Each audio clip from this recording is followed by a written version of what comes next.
Hello বন্ধুরা, ঢেলে ফোরন চ্যানেলে তোমাদের স্বাগত। আমি আজকে এমন একটা রেসিপি তোমাদের করে দেখাবো, যে কোনো নিরামিষের দিন তোমরা এই রেসিপিটা করে দেখতে পারো। তো বন্ধুরা, তোমরা প্রথম থেকে লাস্ট অব্দি দেখতে থাকো আমি কিভাবে খুব কম সময়ের মধ্যে এরকম নিরামিষ কচুর শাক রান্না করতে পারি। তো দেখো, আমি এখানে কিছুটা কচুর শাক বসিয়ে দিয়েছি। এটা আমি 5 মিনিটের মতো ভাপিয়ে নেব। বন্ধুরা, তোমরা দেখতে থাকো। হ্যালো বন্ধুরা, দেখো আমার শাকগুলো সিদ্ধ হয়ে গেছে। এই পর্যায়ে আমি শাকগুলো ঠান্ডা করে ছেঁকে তারপর আবার তোমাদের দেখাচ্ছি। এবার বন্ধুরা, আমি মেন প্রসেসে চলে যাচ্ছি। এবার উনানে একটা কড়াই বসিয়ে দিয়েছি, তাতে দিয়ে দেব পরিমাণ মতো সরষের তেল।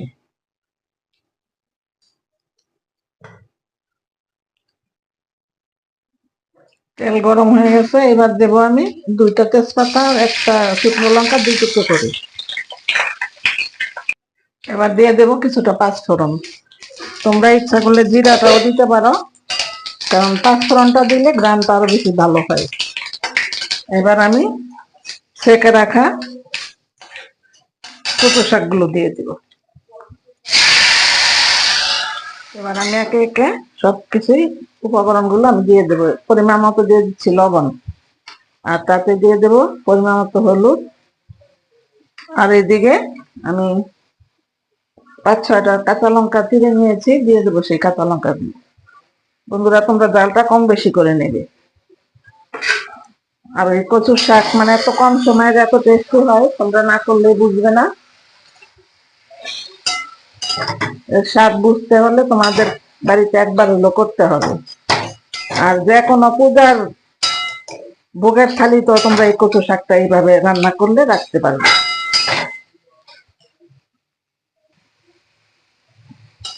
বন্ধুরা, শাকগুলো এতটাই ভালো, মানে আমার ছেলে বাগান থেকে তুলে নিয়ে আসছে, মানে গলে একদম পুরো মাখা মাখা হয়ে গেছে। দেখো তো বন্ধুরা, এই পর্যায়ে আমি দিয়ে দেব আগে থেকে সেদ্ধ করে ছোলা রেখেছিলাম, সেই ছোলাগুলো দিয়ে দেব।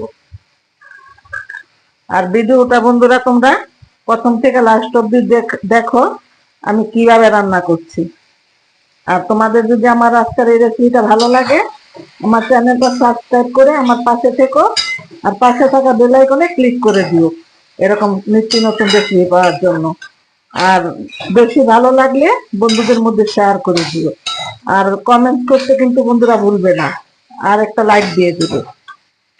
তো বন্ধুরা, তোমরা দেখতে থাকো।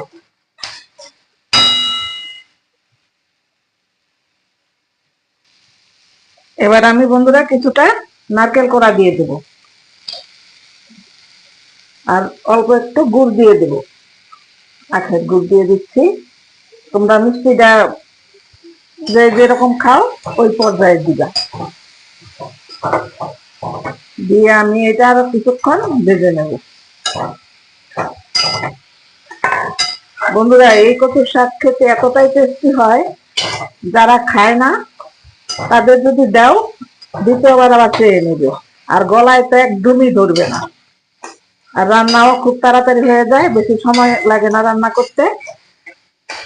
তো বন্ধুরা, তোমরা বাড়িতে একবার হলো করে দেখবে, ভালো লাগলে কিন্তু আমরা অবশ্যই কমেন্টসের মাধ্যমে জানিয়ে দিবে।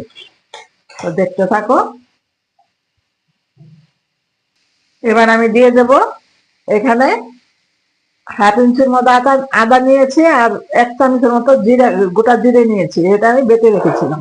দিয়ে দেব মশলাটা, দিয়ে আর 5 মিনিটের মতন আমি জাল করে নেব। বন্ধুরা, রেডি হয়ে গেল আমার অনুষ্ঠান অনুষ্ঠান বাড়ির মতো সম্পূর্ণ নিরামিষ কচু শাক।